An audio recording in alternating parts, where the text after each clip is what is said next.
चलिए अब समझते हैं जीएसटी क्या है। जीएसटी की फुल फॉर्म में होती है दोस्तों goods and service tax. Goods यानी माल या वस्तुएं, सर्विस एंड सेवाएं और टैक्स यानी कर। जीएसटी का फुल फॉर्म है गुड्स एंड सर्विस टैक्स। यह 3 शब्दों से मिलकर बना है। गुड्स अर्थात माल या वस्तुएं, सर्विस यानी सेवाएं और टैक्स यानी कर। इस तरह गुड एंड सर्विस टैक्स का अर्थ हुआ माल, वस्तुएं और सेवाओं पर लगने वाला कर। अब सवाल यह है, वस्तुओं और सेवाओं पर तो पहले से ही टैक्स लगते आ रहे हैं, तो फिर जीएसटी की जरूरत क्यों पड़ी और इसके क्या लाभ हैं? तो इसको लगाने के कुछ मुख्य कारणों को समझ लेते हैं। सबसे पहला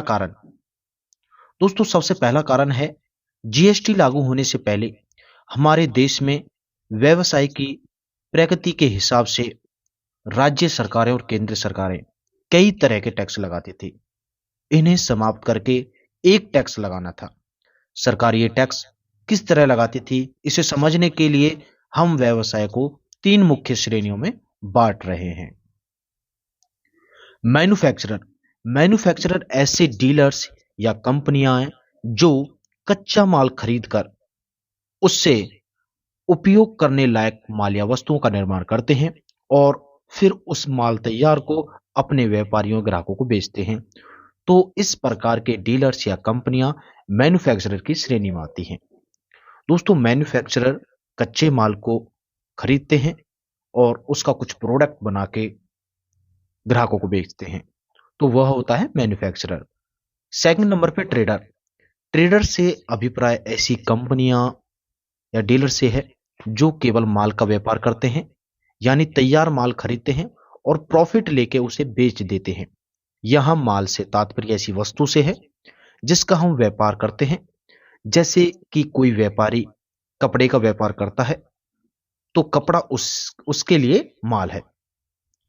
ट्रेडर मैं आपको बता देता हूं दोस्तों, ट्रेडर बना बनाया माल लेता है, ठीक है, और उसमें अपना प्रॉफिट रख के उसको बेच देता है, ठीक है। यानी 5 रुपए का माल लेता है और उसे 10 रुपए का बेच देता है ट्रेडर, ठीक है। उसके बाद में थर्ड नंबर पे आता है सर्विस प्रोवाइडर से तात्पर्य ऐसी कंपनियों से है जो केवल सेवाएं यानी सर्विस देने का काम करते हैं, जैसे टेलीकॉम सर्विस, ट्रांसपोर्ट कंपनियां, advertisement service, installation charge service आदि। ये सर्विस प्रोवाइडर हो गए। तो इस प्रकार हमने देखा कि कार्य के आधार पर व्यवसाय को 3 श्रेणियों में बांटा जा सकता है। जब भारत में जीएसटी लागू नहीं था, उस समय इन कंपनियों या डीलर के नेचर और माल के आधार पर अलग अलग तरह तरह के टैक्स लगते थे। जैसे माल के उत्पादन पर एक्साइज ड्यूटी लगती थी, माल को बेचने पर वैट यानी वैल्यू एडेड टैक्स और सीएसटी सेंट्रल सेल टैक्स, और थर्ड नंबर पर सर्विस प्रोवाइडर पर सर्विस टैक्स लगता था। सरकार ने 1 जुलाई 2017 को इन सारे टैक्स को समाप्त करके इनके स्थान पर एक टैक्स जीएसटी लगा दिया। इसमें अभी कुछ अपवाद भी हैं, जैसे डीजल, पेट्रोल, शराब इत्यादि पर अभी भी वैट व अन्य टैक्स ही लग रहे हैं। अभी इन्हें जीएसटी में नहीं लिया गया है। दोस्तों, ये डीजल हो गए, पेट्रोल हो गए, शराब हो गए, इन पर अभी भी वैट व अन्य टैक्स लग रहे हैं। इन पे अभी जीएसटी लागू नहीं हुआ है। देश में कई तरह के टैक्स थे और प्रत्येक टैक्स के लिए व्यापारी को अलग अलग कागजी खानापूर्ति करना होती थी। बल्कि कई तरह के व्यवसायों को, जैसे मैन्युफैक्चरर को तो purchase tax, excise, VAT, central sale tax सभी देने होते थे और इन सभी के लिए तरह तरह के कागजी रिकॉर्ड भी रखने पड़ते थे। ये सब करना व्यवसाय करने वालों के लिए एक बहुत ही बड़ा एक सिरदर्दी का काम था। जीएसटी आने के बाद इस तरह की अलग-अलग कागजी समाप्त हो गई। अब व्यवसाय को सिर्फ जीएसटी का एक ही रिकॉर्ड रखना होता है। साथ ही इसमें एक महत्वपूर्ण बात यह है कि जीएसटी इतना सरल है कि इससे संबंधित सभी कार्य व्यापारी खुद बगैर किसी की मदद के आसानी से कर सकते हैं।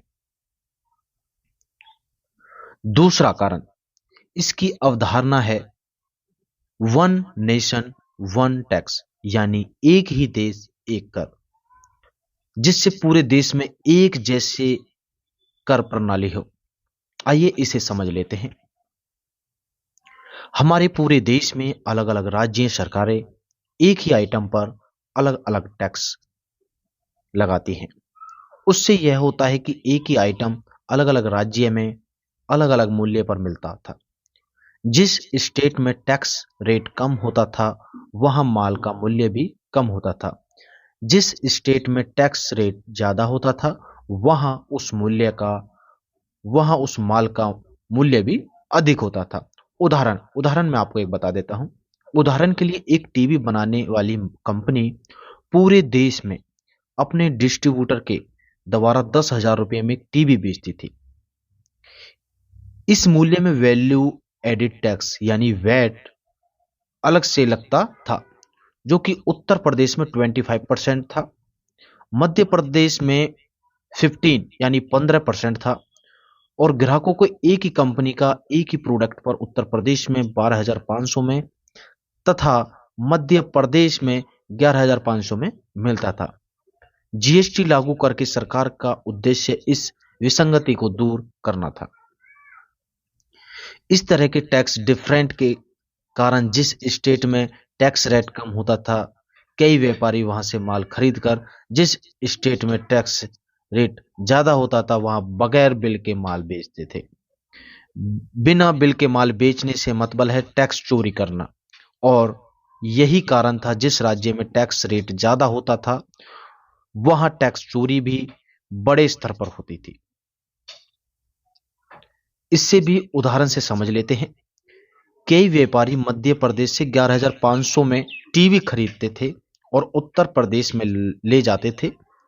ले जाने का खर्च 100 रुपये आता था और वे उस टीवी को 400 रुपये का मुनाफा लेकर उसको 12,000 रुपये में उत्तर प्रदेश में बेच देते थे। इस तरह टीवी बेचने पर वे बिल भी नहीं लेते थे।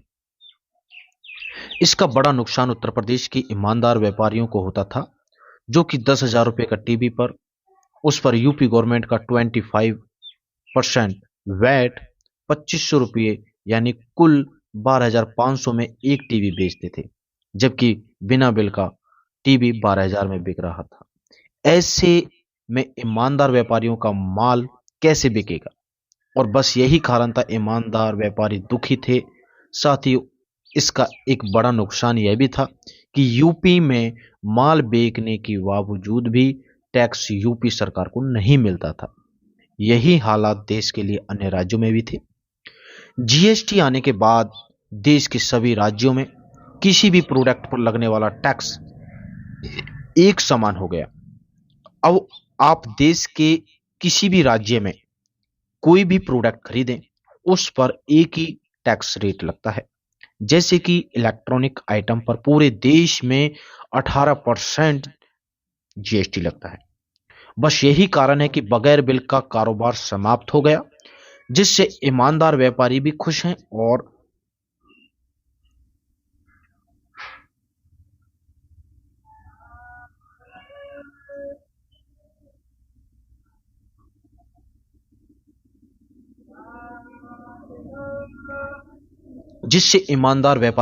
हैं और समान टैक्स होने से जिस प्रदेश में माल बिक रहा है टैक्स भी उसी प्रदेश की सरकार को मिल रहा है। अब बात करते हैं जीएसटी नंबर किसे लेना आवश्यक है। जीएसटी नंबर के लिए भारत सरकार ने देश के सभी राज्यों को दो कैटेगरी में बांटा है। जीएसटी कैटेगरी, एक नॉर्मल कैटेगरी, एक स्पेशल कैटेगरी। नॉर्मल कैटेगरी अगर किसी व्यापारी के माल का टर्नओवर किसी फाइनेंशियल ईयर में अर्थात किसी वर्ष के 1 अप्रैल से अगले वर्ष के 31 मार्च तक की अवधि में 40 लाख हो जाता है तो उस व्यापारी को जीएसटी नंबर लेना अनिवार्य है। सर्विस प्रोवाइडर के लिए टर्नओवर की यह लिमिट 20 लाख रुपए है। इसके अंतर्गत आने वाले राज्य हैं केरल, छत्तीसगढ़, झारखंड, दिल्ली, बिहार, महाराष्ट्र इत्यादि। दूसरी कैटेगरी होती है स्पेशल कैटेगरी।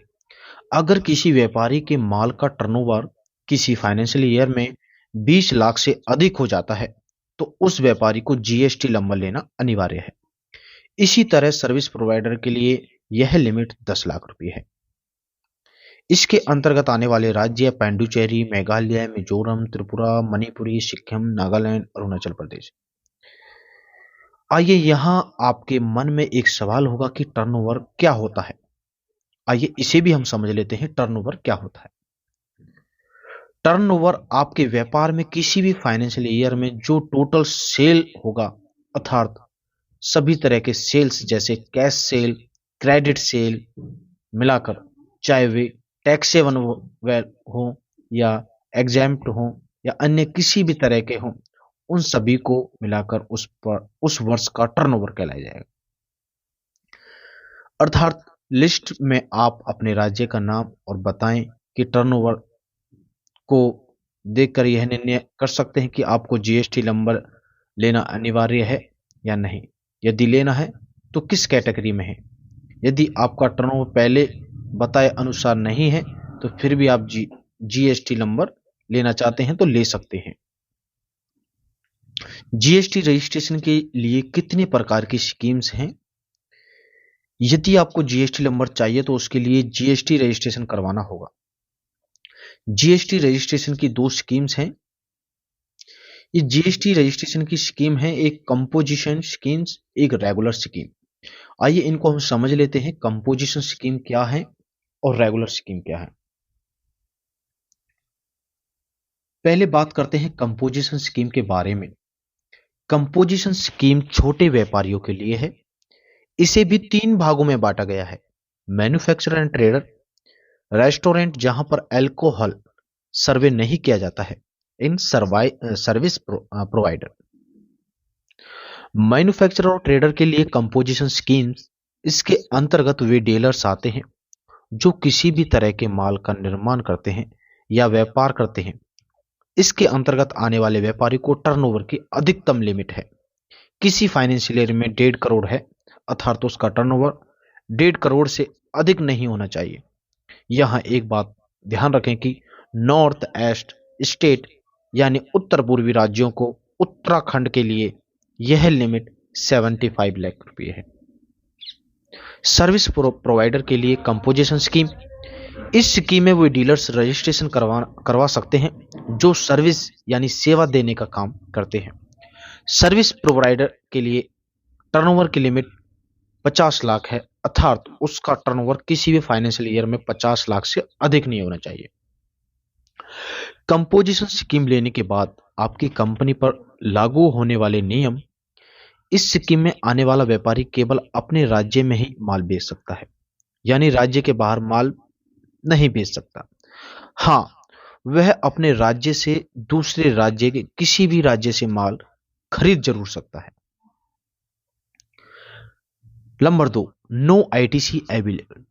कंपोजिशन स्कीम में व्यापारियों को कभी भी इनपुट टैक्स क्रेडिट अर्थात आईटीसी का लाभ नहीं मिलता।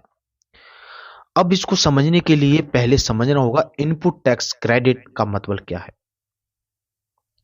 जब भी कोई डीलर गुड्स या सर्विस परचेज करता है, उस परचेज पर जीएसटी भी देता है और वह जीएसटी गवर्नमेंट को देना होता है।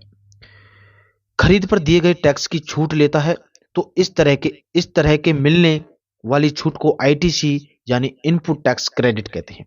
कंपोजिशन डीलर के मामले में परचेज पर चुकाए गए टैक्स की छूट नहीं मिलती। जैसे कि एक कंपोसाइट डीलर ने 10,000 रुपए में एक टीवी खरीदा जिस पर 1800 रुपये जीएसटी दिया। अब जब वह अपना जीएसटी भरेगा तो उसमें परचेज पर दिए गए जीएसटी के 1800 की छूट नहीं ले सकता। Number 3, no GST charge. Composition scheme में रजिस्टर्ड डीलर जो भी सेल्स करता है उस सेल पर वह ग्राहक जीएसटी वसूल नहीं कर सकता, अर्थात वह बिल में जीएसटी लगाकर गुड्स और सर्विस नहीं बेच सकता। जैसे कि 10,000 रुपये में एक टीवी खरीदा जिस पर 1,800 रुपये जीएसटी चुकाया, तो इस तरह से उसने सप्लायर को कुल 11,800 रुपये का पेमेंट किया। फिर इसमें अपना प्रॉफिट 1,200 रुपये जोड़कर उस टीवी को 13,000 रुपये में बेच दिया। अब वह इस तरह 13,000 पर ग्राहकों से किस तरह जीएसटी नहीं ले सकता। फोर्थ नंबर पर, कंपोजिशन स्कीम में मैन्युफैक्चरर और ट्रेडर को अपने कुल सेल का 1%, रेस्टोरेंट्स जहां पर अल्कोहल नहीं यूज किया जाता उनको 5% और सर्विस प्रोवाइडर को 6% पर जीएसटी अपने पास से भुगतान करना पड़ता है। जैसा कि हमने आपको बताया था कि कंपोसाइट डीलर ने 13,000 रुपये में एक टीवी बेचा। यदि वह ट्रेडर की श्रेणी में आता है तो उसे 13,000 पर 1% यानी 130 रुपया जीएसटी बनना होगा। और जैसा कि हमने आपको पहले ही बता चुके हैं, ट्रेडर यह जीएसटी ग्राहक से वसूल नहीं कर सकता, यह उसे अपने पास से ही भरना होगा।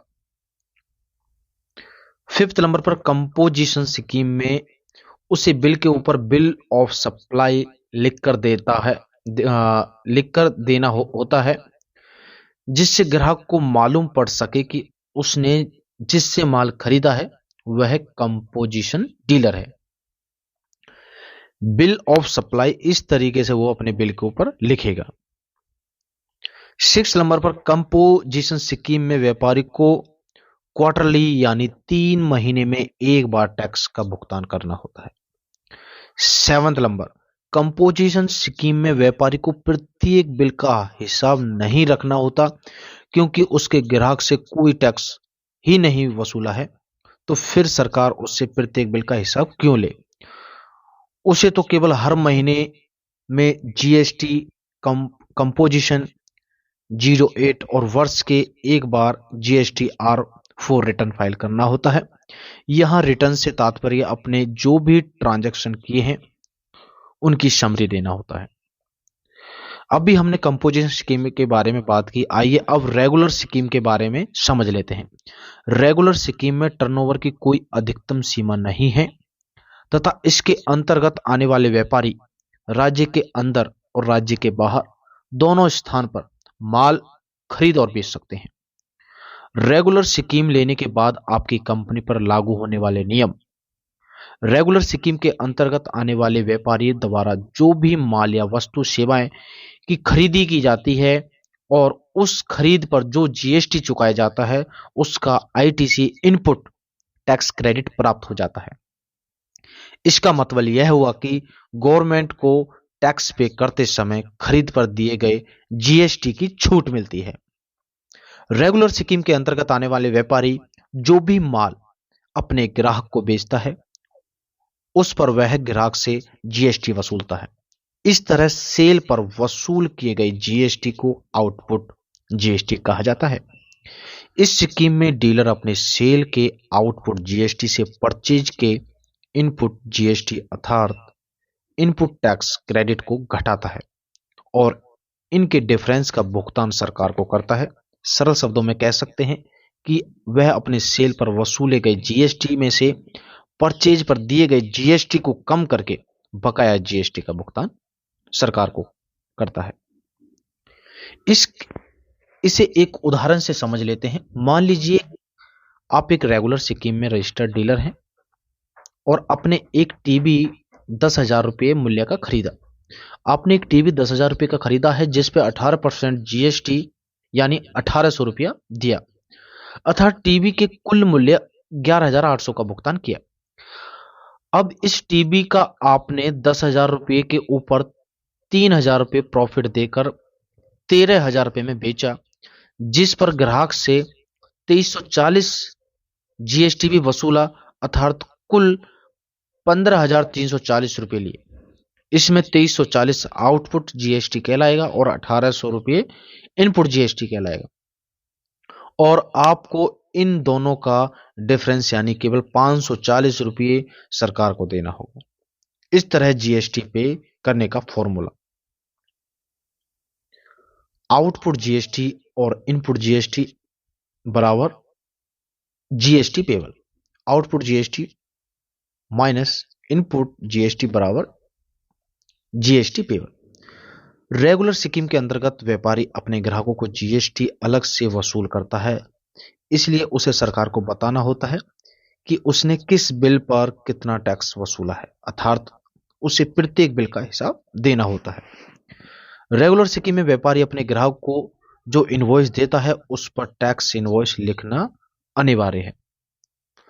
दोस्तों, हम जो भी इनवॉइस बनाते हैं उस पर टैक्स इनवॉइस लिखना अनिवार्य है। इसमें व्यापारी को प्रत्येक महीने टैक्स जमा कराना होता है।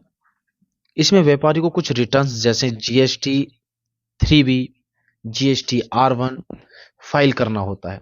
यदि व्यापारी का टर्नओवर 5 करोड़ से ज्यादा है तो प्रति माह, और यदि 5 करोड़ से कम है तो क्वार्टरली जीएसटी 3B और R1 भरना होते हैं। इसी तरह कुछ और रिटर्न्स भी हो सकते हैं जिन्हें अलग अलग कंडीशन के हिसाब से भरने होते हैं।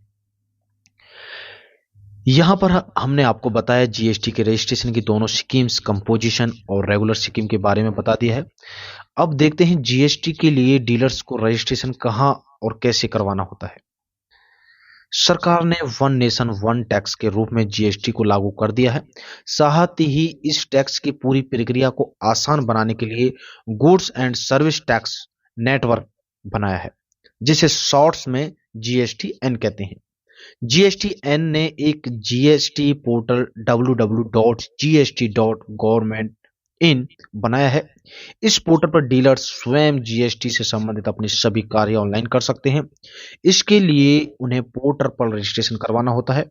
रजिस्ट्रेशन करवाने पर उन्हें एक जीएसटी आइडेंटिफिकेशन नंबर दिया जाता है, जिसे जीएसटी नंबर कहा जाता है। ध्यान रखें, जीएसटी नंबर पैन कार्ड के आधार पर ही मिलता है। बिना पैन कार्ड के रजिस्ट्रेशन नहीं करवा सकते। जीएसटी रजिस्ट्रेशन के लिए आपको फर्म के लिए किसी भी तरह के जैसे प्रोप्राइटरशिप, एचयूएफ यानी कंपनी, उसके नेचर के हिसाब से आपको डॉक्यूमेंट सबमिट करने होते हैं। आइए समझते हैं जीएसटी नंबर का फॉर्मेट कैसा होता है। दोस्तों, ये जीएसटी नंबर होता है, फर्स्ट 2 डिजिट स्टेट कोड होते हैं, ये पैन कार्ड होता है, और ये होता है 1। यह डिजिट बताता है कि किसी एक पैन से कितने रजिस्ट्रेशन हुए हैं, इससे एक हुआ है। जेड का मतलब यह डिजिट ऑटोमेटिक जनरेट होता है। वी का मतलब check code. GST number 15 digit का होता है, जिसमें आगे के 2 डिजिट स्टेट होते हैं। जैसे कि हम मध्य प्रदेश के व्यापारी हैं तो हमारा स्टेट कोड 23 आ रहा है। फिर ये 10 डिजिट हमारे पैन कार्ड के होते हैं। 13वें नंबर का डिजिट हमें यह बताता है कि किसी एक पैन से कितने रजिस्ट्रेशन हुए हैं। 14वें नंबर पर जो डिजिट है वह ऑटोमेटिक जनरेट होता है, और लास्ट डिजिट को चेक कोड कहा जाता है, जो एरर को डिटेक्ट करता है। अब देखते हैं जीएसटी नंबर कितने दिनों में मिलता है। जीएसटी रजिस्ट्रेशन के लिए ऑनलाइन अप्लाई करने के बाद में आपको एक रेफरेंस नंबर दिया जाता है, जिसकी सहायता से आप जीएसटी पोर्टल पर अपनी स्थिति देख सकते हैं।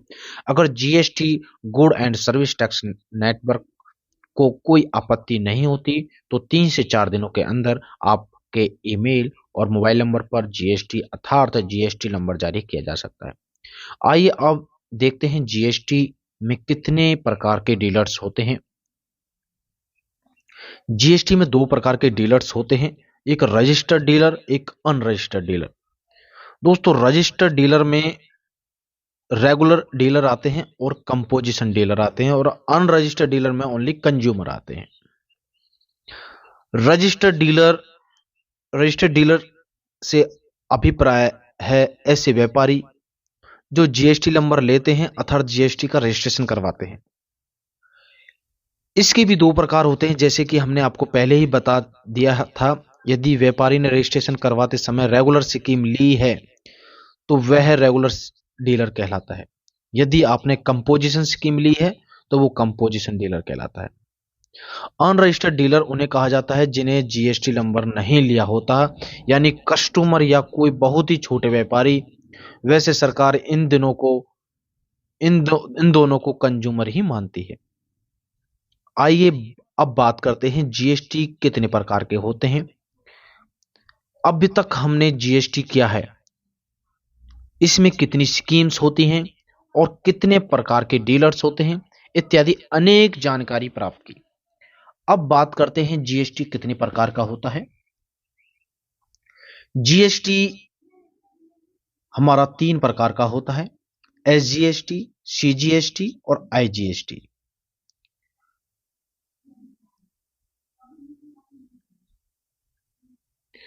एसजीएसटी यानी स्टेट जीएसटी, ये स्टेट में लोकल में।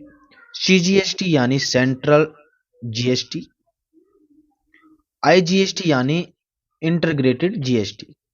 जब कोई रेगुलर डीलर आपके ही राज्य में किसी माल को बेचता है या किसी रेगुलर डीलर से माल खरीदता है तो इस माल की क्रय और विक्रय पर एसजीएसटी और सीजीएसटी लगाया जाता है। राज्य के अंदर इस प्रकार की क्रय विक्रय को इंटरस्टेट परचेज एंड सेल कहते हैं।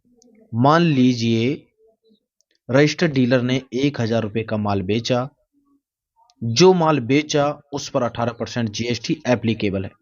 तो रजिस्टर्ड डीलर उस ग्राहक से 1000 रुपये माल के लिए 180 रुपये टैक्स के लेगा, यानी कुल 1180 रुपये लेगा।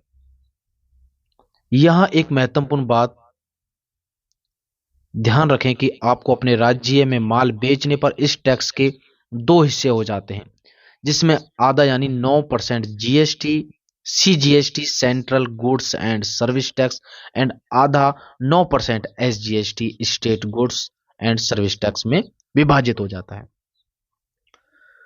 तो बिल इस प्रकार से बनेगा। माल का मूल्य 1000 रुपये है, एसजीएसटी 9%, सीजीएसटी 9%, 1180। कहने का तात्पर्य यह है कि अपने राज्य में लेन देन होने पर जीएसटी का आधा हिस्सा स्टेट गवर्नमेंट के पास जाता है एसजीएसटी के रूप में, तथा आधा हिस्सा सेंट्रल गवर्नमेंट के पास सीजीएसटी के रूप में चला जाता है। ध्यान रखें, जो व्यापारी यूनियन में आते हैं जैसे अंडमान निकोबार लक्षद्वीप इत्यादि, वे अपने सेल्स पर एसजीएसटी की बजाय यूटी जीएसटी लगाते हैं। इस तरह जब कोई रेगुलर डीलर एक राज्य से दूसरे राज्य में किसी भी व्यापारी को माल बेचता है या किसी रेगुलर डीलर से माल खरीदता है तो इस माल की क्रय और विक्रय पर केवल आईजीएसटी लगाया जाता है। एक राज्य से दूसरे राज्य में इस प्रकार के क्रय विक्रय को आईजीएसटी परचेज सेल कहते हैं। मान लीजिए किसी रजिस्टर्ड डीलर ने दूसरे राज्य में 1000 रुपये का माल बेचा। जो माल बेचा उस पर 18% जीएसटी एप्लीकेबल है। तो इसका बिल कैसे बनेगा। माल का मूल्य 1000 रुपये है और आईजीएसटी 18% 180 रुपये 1180। ये जो आईजीएसटी है सेंट्रल गवर्नमेंट के पास जाता है। बाद में सेंट्रल गवर्नमेंट उसके 2 भाग करती है, एक वह स्वयं रखती है और एक भाग उस स्टेट गवर्नमेंट को देती है जिस स्टेट में वह माल बिका है। आइए अब बात करते हैं जीएसटी के अंतर्गत आने वाले टैक्स स्लैब की। कौन सी वस्तु पर कितना टैक्स लगेगा, यह निश्चित करने के लिए सरकार ने जीएसटी के अंतर्गत आने वाले गुड्स और सर्विस पर उनके उपयोग के हिसाब से अलग अलग समूह में बांटकर टैक्स रेट निश्चित किए हैं, जिन्हें टैक्स स्लैब कहते हैं। सरकार ने जीएसटी के अंतर्गत 0%, 5%, 12%, 18% एंड 28% के टैक्स स्लैब निश्चित किए हैं। 2 चित्रों के माध्यम से हम आपको बता रहे हैं सरकार ने कौन से आइटम पर कितने % टैक्स लगाया है। अनिवार्य आटा, ताजा सब्जी, अंडे, गुड्स 0% टैक्स। सामान्य जरूरतें कोयला, चाय, कॉफी, कपड़े, बर्तन 5%। घी, मक्खन, मोबाइल, केक, साबुन, फर्नीचर पे 12 से 18% भी टैक्स लगता है। गैर जरूरी camera, car, fridge, cigarette, cement पर 28% का हमें टैक्स देना होता है। 0% दूध, बिना ब्रांड का आटा, बिना ब्रांड का मैदा, गुड़, अंडे, काजल, दही, लस्सी, बिना पैकेट वाला अनाज, बेसन, प्रसाद, बिना ब्रांड का प्राकृतिक शहद, ताजा सब्जी, गुड़, नमक, फल फूल, झाड़ू इत्यादि पर 0% टैक्स। 5% घरेलू सामान जैसे खाने वाले तेल, चीनी, चाय, मसाले, कॉफी, पनीर, कोयला, इन पर हमारा 5% लगता है। 12% कंप्यूटर, खाने वाला मक्खन, घी, बादाम, मोबाइल, फलों का रस, छाता, फल, मेवा और अचार, मुरब्बा, चटनी जैसे इत्यादि, इन पे 12% GST. 18% GST ice cream, pasta, soup, capsule, goods, औद्योगिक बैचोलिया और पर्सनल केयर आइटम जैसे हेयर ऑयल, टूथपेस्ट, साबुन इत्यादि। 28% छोटी कारें, लग्जरी कारें, टिकाऊ वस्तुएं जैसे फ्रिज और एसी इत्यादि, इन पर 18% जीएसटी 28% जीएसटी देना होता है। दोस्तों, यह वीडियो यदि आपके लिए यूजफुल रही हो तो चैनल को जरूर सब्सक्राइब करें और लाइक एंड कमेंट करें।